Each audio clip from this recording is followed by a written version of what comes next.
Hello friends, welcome to my channel. So ఇవాళ నుంచి నేను object oriented programming interview questions ఒక్కో క్వశ్చన్ ఒక వీడియోలో చేద్దాం అనుకుంటున్నాను.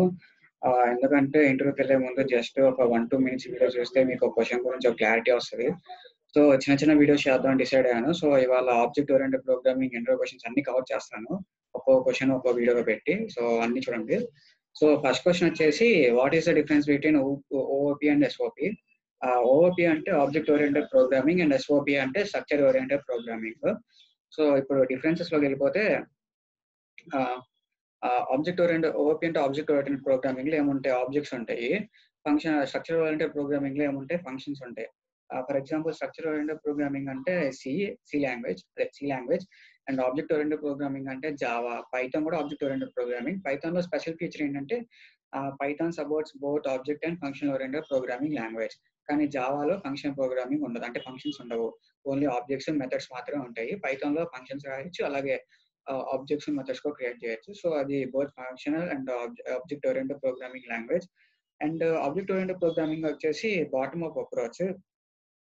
So basically bottom up approach అంటే ఏంటంటే, సపోజ్ లైబ్రరీ మేనేజ్మెంట్ సిస్టమ్ తీసుకుందాం అనుకోండి. లైబ్రరీ మేనేజ్మెంట్ సిస్టమ్ డిజైన్ చేసేప్పుడు ఫస్ట్ మనం ఏం చేస్తాం? బుక్ అని ఒక ఆబ్జెక్ట్ క్రియేట్ చేసి, బుక్కి book name, book ID, author name, date of intake, తర్వాత అంటే ఒక బుక్ కి ఇంత టైం అని ఉంటుంది కదా, 7 days 12 days అలాగా ఆ టైము, అలా బుక్ కి కొన్ని ఫీచర్స్ పెడతాం. అలాగే ఈసీఈ, సిఎస్సి అలా ఉంటాయి కదా, బ్రాంచ్ వైజ్ ఒక ఆబ్జెక్ట్ క్రియేట్ చేసి, ఈ బ్రాంచ్ లో ఇన్ని బుక్స్ ఉన్నాయి, అలా అలా బ్రాంచ్ కి ఒక ఆబ్జెక్ట్, బుక్స్ కి ఒక ఆబ్జెక్ట్, అలా స్మాల్ ఆబ్జెక్ట్స్ గా క్రియేట్ చేసి ఫస్ట్, తర్వాత అవన్నీ కలిపి ఒక పెద్ద ప్రాజెక్ట్ లా తయారు చేస్తాము.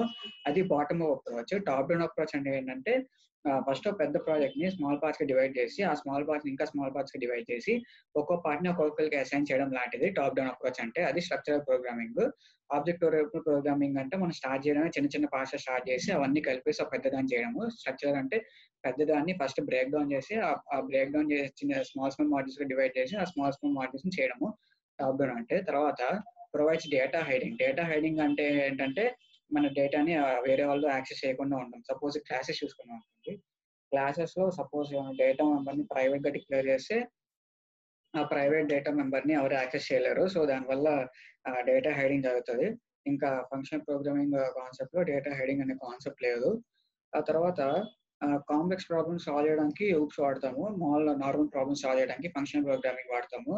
అంటే ఎలా అంటే, సపోజ్ ఇప్పుడు నేను ఎంప్లాయ్ పేరోల్ మేనేజ్మెంట్ చేద్దాం అనుకుంటున్నాను. ఎంప్లాయ్ పేరోల్ మేనేజ్మెంట్ లో జనరల్గా ఏముంటాయి? Employee name, employee salary, employee designation అలా ఉంటాయి. ఇప్పుడు 100 ఎంప్లాయీస్ ఉంటే, ఇప్పుడు ఆబ్జెక్ట్ ఓరియంటెడ్ ప్రోగ్రామింగ్ లో అంటే ఒక 100 ఆబ్జెక్ట్ క్రియేట్ చేసి ఒక్కొక్క ఆబ్జెక్ట్ లో ఎంప్లాయ్ నేమ్ అలా అన్ని కలిపి పెట్టేయచ్చు. ఒక్కొక్క ఎంప్లాయ్ డీటెయిల్స్ అన్ని ఒక్కొక్క ఆబ్జెక్ట్ లో పెట్టేయచ్చు. కానీ స్ట్రక్చర్ ఓరియంటెడ్ ప్రోగ్రామింగ్ ఎలా చేయాలంటే, ఎంప్లాయ్ నేమ్ ఒక అరే చేయాలి, ఎంప్లాయ్ శాలరీకి ఒక అరే చేయాలి, ఎంప్లాయ్ డిసిగ్నేషన్ ఒక అరే చేయాలి. అలా ఒక ఎంప్లాయ్ డీటెయిల్స్ అన్ని మెయింటైన్ చేయడానికి అక్కడ 3 అరేస్ వాడాలి. అక్కడ చాలా ఇన్ఎఫిషియెంట్ గా ఉంటుంది. సో మనం అలాంటి కాంప్లెక్స్ ప్రాబ్లమ్స్ సాల్వ్ చేయడానికి ఆబ్జెక్ట్ ఓరియంటెడ్ ప్రోగ్రామింగ్ ఫీచర్స్ వాడతాము. తర్వాత కోడ్ కెన్ బి రీయూజ్డ్ అంటే, సపోజ్ ఆబ్జెక్ట్ ఓరియంటెడ్ ప్రోగ్రామింగ్ లో ఇన్హెరిటెన్స్ అనే కాన్సెప్ట్ ఉంటుంది. అంటే ఒక క్లాస్ లో ఉన్న మెథడ్స్ ని వేరే క్లాస్ కి ఇన్హెరిట్ చేసుకోవచ్చు. బట్ ఫంక్షన్స్ లో మనం ఒక ఫంక్షన్ లో ఉన్న కోడ్ ని ఇంకో ఫంక్షన్ లోకి ఇన్హెరిట్ చేసుకోలేము. సో అది main difference object oriented programming and structure oriented programming కి. సో ఇది ఫ్రెండ్స్. ఇంకా ఫర్దర్ వీడియోస్ కోసం మా ఛానల్ సబ్స్క్రైబ్ చేయండి. Thank you.